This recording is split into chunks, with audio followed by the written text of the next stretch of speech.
हाँ तो बच्चों आप ध्यान से देखो।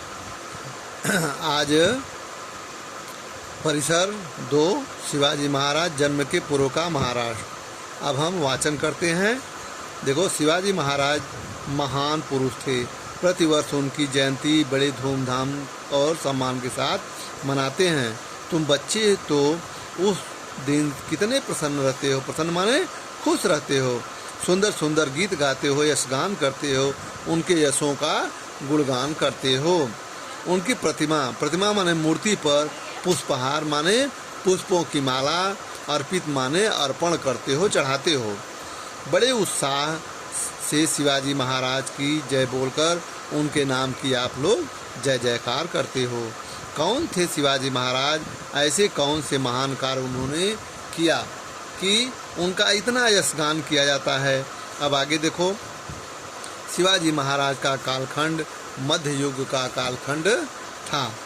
उस समय सर्वत्र राजाओं का शासन था। कई राजा कल्याण की अपेक्षा अपने ही भोग विलास में डूबे रहते थे।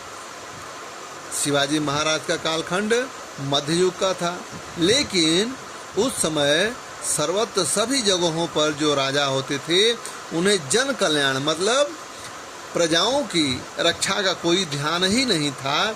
वे अपने भोग विलास में ही, मौज मस्ती में ही डूबे रहते थे।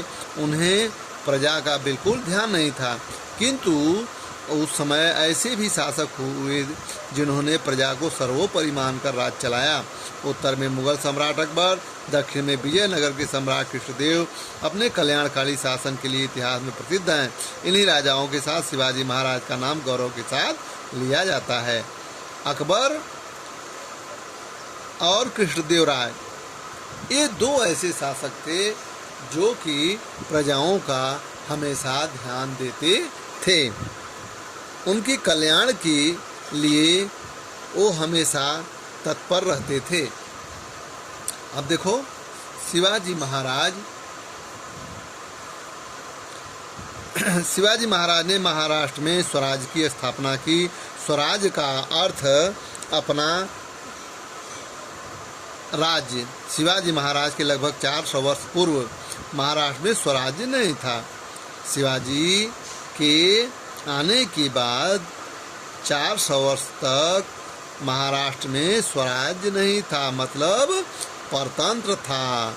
दूसरे लोग इस राज्य पर राज करते थे। महाराष्ट्र का अधिकांश भाग अहमदनगर के निजाम शाह तथा बीजापुर के आदिल शाह नामक सुल्तानों ने आपस में बांट लिया। ये दोनों सुल्तान महाराष्ट्र को अहमदनगर के निजाम शाह और बीजापुर के आदिल शाह दोनों ने आपस में बांट लिए। वे उदार मन के नहीं थे, मतलब वो दयालु नहीं थे। वे हिंसक प्रकार के थे, दुष्ट प्रवृत्ति वाले शासक थे। वे प्रजा पर बहुत अत्याचार करते थे। उन दोनों सुल्तानों में प्राणघाती शत्रुता थी। उनमें प्रायः युद्ध हुआ करते थे। इससे प्रजा की बड़ी दुर्दशा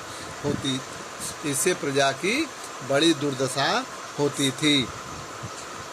जब दोनों में हमेशा युद्ध लड़ाई हुआ करता था, इतना हमारा महाराष्ट्र है, इतना हमारा महाराष्ट्र है, दोनों में हमेशा युद्ध हुआ करता था और उनसे प्रजाओं का कोई लेना देना नहीं था। प्रजाओं के हित के बारे में वो नहीं सोचते थे। अब आगे देखो।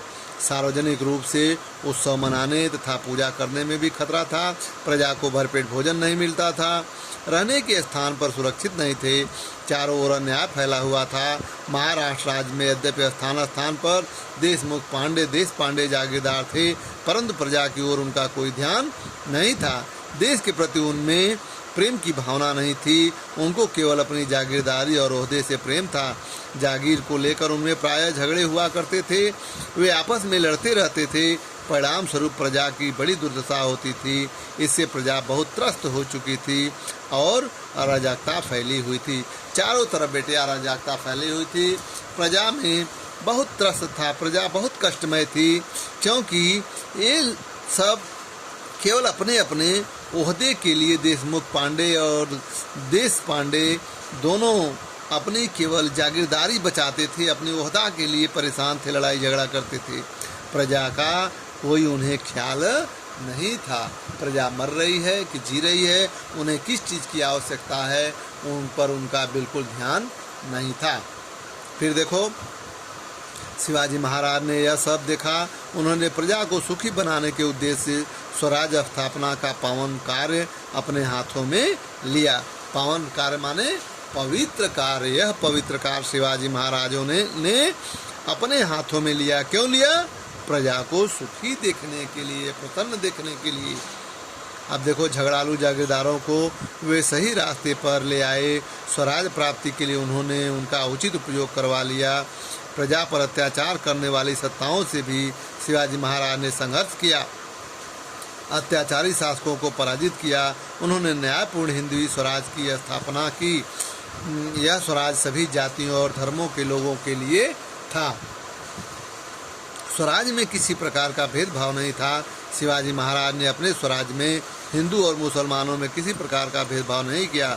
उन्होंने सभी धर्मों के साधु संतों का सम्मान किया। शिवाजी महाराज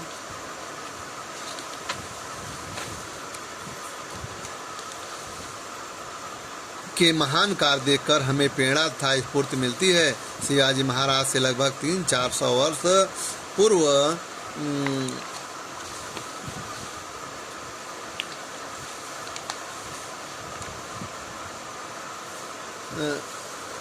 पूर्व महाराष्ट्र में अनेक साधु संत हुए। शिवाजी महाराज ने उनके कार्यों का स्वराज स्थापना के लिए उपयोग किया।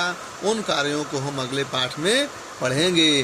शिवाजी महाराज ने जो अत्याचारी थे, दुष्ट से, उनसे लड़ाई झगड़ा की, उनको हरा दिया युद्ध में, और राज्य चलाने के लिए अच्छे लोगों का उपयोग किया। उन्होंने कभी हिंदू मुसलमानों में लड़ाई झगड़ा का काम नहीं किया। सबको एक साथ देखते थे। मंदिर मस्जिद में सबको जाने की छूट थी। कोई भी किसी भी प्रकार का उन पर अत्याचार नहीं होता था। और महाराष्ट्र में सभी साधु संत, मुल्ला, चाहे हिंदू हों चाहे मुसलमान हों, सभी लोग बड़े प्यार से एक साथ रहते थे। अब इसके आगे की बात हम अगले पाठ में पढ़ेंगे, और इस पाठ का आप प्रेम पूर्वक वाचन करोगे। अगले दिन मैं प्रश्नों का उत्तर लिखाऊंगा। अब आप गृह कार्य करोगे। एक पेज अंग्रेजी लिख करके सुंदर अक्षरों में किसी पाठ का आप भेजोगे। ठीक है? धन्यवाद।